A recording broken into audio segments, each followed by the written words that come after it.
Hello students, a very warm welcome on the YouTube channel of Analyst IAS. Recently basically World Food India 2023 celebrate हुआ था। इसमें बहुत सारी चीज़ें हैं जो इंपॉर्टेंट है हमारे लिए।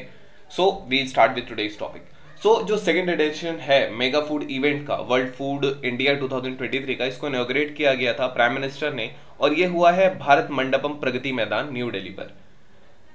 बेसिकली इसका जो एम है वो भारत को एक food basket of the world की तरह दिखाना है एंड 23 जो ईयर है उसको इंटरनेशनल ईयर ऑफ मिलेट्स की तरह सेलिब्रेट करना है। ये एक अपॉर्चुनिटी है जिसमें ये एक नेटवर्किंग ऑफ बिजनेस प्लेटफॉर्म की तरह काम करता है। गवर्नमेंट बॉडीज, इंडस्ट्री प्रोफेशनल्स, छोटे छोटे फार्मर्स, एंटरप्रेन्योर्स, बाकी स्टेक होल्डर्स जो हैं ये एक साथ आते हैं, पार्टनरशिप एस्टैब्लिश करते हैं और इन्वेस्टमेंट अपॉर्चुनिटीज को एक्सप्लोर करते हैं, खास करके एग्री फूड सेक्टर में।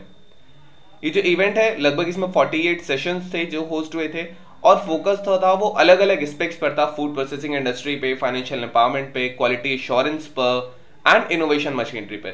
लगभग 80 कंट्रीज आए थे, अलग अलग CEO prominent food processing industries के, उन्होंने भी इसमें पार्टिसिपेट किया था। नीदरलैंड जो था वो इसकी पार्टनर कंट्री थी और जापान जो था वो कंट्री इन द फोकस था। सो इसके कुछ फोकस पिलर्स हैं जैसे श्रीयन बेसिकली मिलेट्स की इंपॉर्टेंस को हाईलाइट करता है, जो भारत का एंशिएंट जो न्यूट्रिशन रिच फूड है और प्लस ये इको फ्रेंडली भी है। ये ग्लोबल चैलेंजेस जैसे क्लाइमेट चेंज, पॉपुलेशन ग्रोथ, माल न्यूट्रिशन को चैलेंज करने में हेल्प कर सकता है और ये यूएन का जो इंटरनेशनल ईयर ऑफ मिलेट्स है 2023 इनिशिएटिव इसके साथ अलाइन करता है। मोरओवर एक्सपोनेंशियल फूड प्रोसेसिंग की अगर हम बात करें तो इसका एम है कि इंडिया को एक ग्लोबल हब बनाना फूड प्रोसेसिंग के लिए, एंड इसका फोकस जो रहेगा वो एग्री फूड वैल्यू चेन्स को बेसिकली एनेबल करना, स्पेशली एमएसएमईज को जो इस सेक्टर में वर्क कर रही है।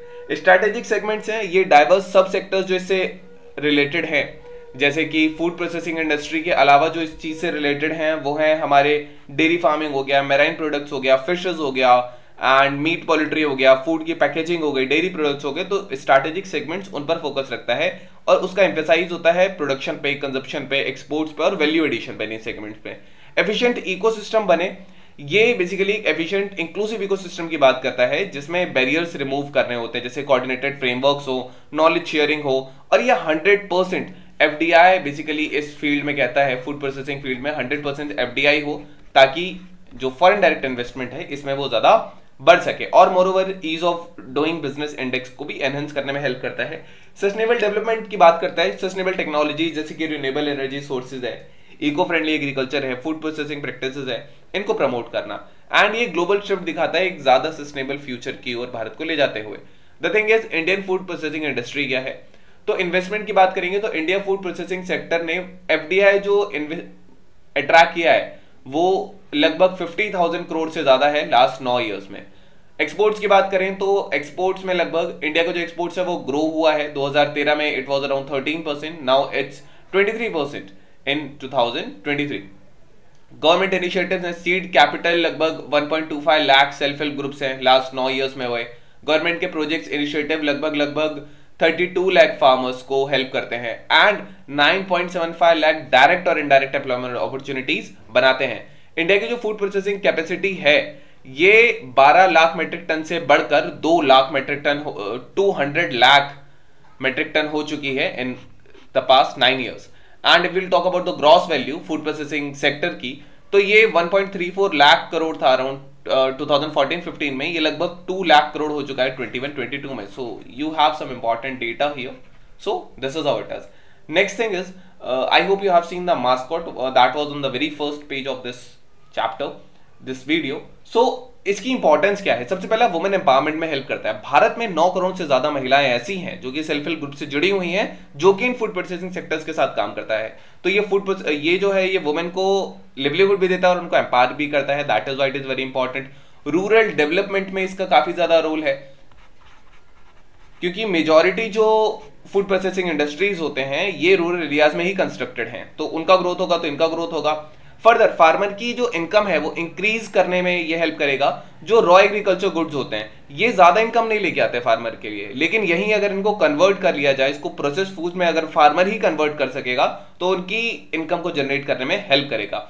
एमएसएमई इंडस्ट्रीज को बूस्ट करने में हेल्प करता है। जो majority of food processing industries हैं एमएसएमई कैटेगरी के अंदर आती हैं, और जो एमएसएमई है ये एक लार्ज नंबर ऑफ फैमिलीज को खास करके रूरल और सेमी अर्बन इंडिया में एम्प्लॉयमेंट देती हैं। एग्रीकल्चर एक्सपोर्ट्स की बात करें तो भारत का जो एग्रीकल्चर एक्सपोर्ट है उसकी वैल्यू है लगभग $20 billion.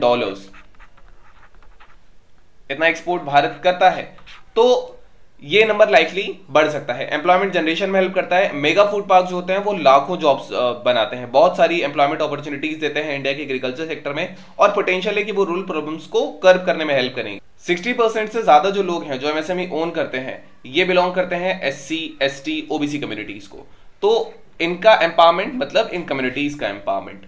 Then moreover food processing industry जो है ये फूड प्रोडक्ट्स ऐसे भी बनाने में हेल्प कर सकते हैं जिनमें न्यूट्रिशनल कंपोनेंट ज्यादा हो, तो ये न्यूट्रिशन डेफिशिएंसी जो है इसको रिड्यूस करने में हेल्प कर सकते हैं वुमेन एंड चिल्ड्रन के along. Now there are some challenges जो इंडिया की फूड प्रोसेसिंग इंडस्ट्री फेस करती है। स्मॉल स्केल फार्मिंग है, ज्यादातर छोटे किसान हैं यहाँ पे, तो यील्ड उतनी ज्यादा नहीं हो पाती कि एक लार्ज इंडस्ट्री को सस्टेन कर पाए। स्टोरेज फैसिलिटीज नहीं होती फार्मर्स के पास, कोल्ड स्टोरेज फैसिलिटी नहीं होती, तो इसका मतलब होता है उनको अपनी फसल जल्दी ही मार्केट में बेचनी पड़ती है बिना सही दाम उसके तय किए। वेदर कंडीशंस कुछ इम्प्रॉपर होती हैं। बहुत सारे पार्ट कंट्री के ऐसे हैं जहां बहुत एक्सट्रीम वेदर कंडीशंस हो जाते हैं, जिससे डिस्ट्रक्शन हो जाता है जितना भी फार्म प्रोड्यूस होता है।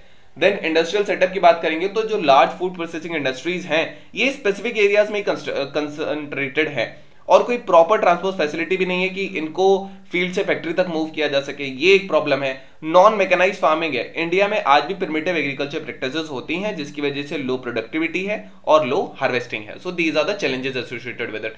नाउ गवर्नमेंट के कुछ ऐसे इनिशिएटिव्स हैं जैसे creation of agri export policy है, development of national logistic and infrastructure है, establishment of direct level hubs, district level hubs है, मेगा फूड पार्क्स हो गया, प्रधानमंत्री किसान संपदा योजना है, प्रधानमंत्री formalisation of micro food processing and enterprises schemes hai.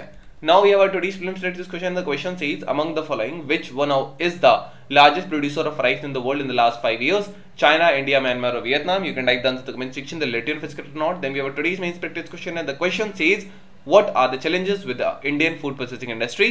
Also mention significance of this sector. So this was all about today's video and session. I hope you understood it well. Thank you. Have a nice day and stay tuned with the list IS for your better preparation.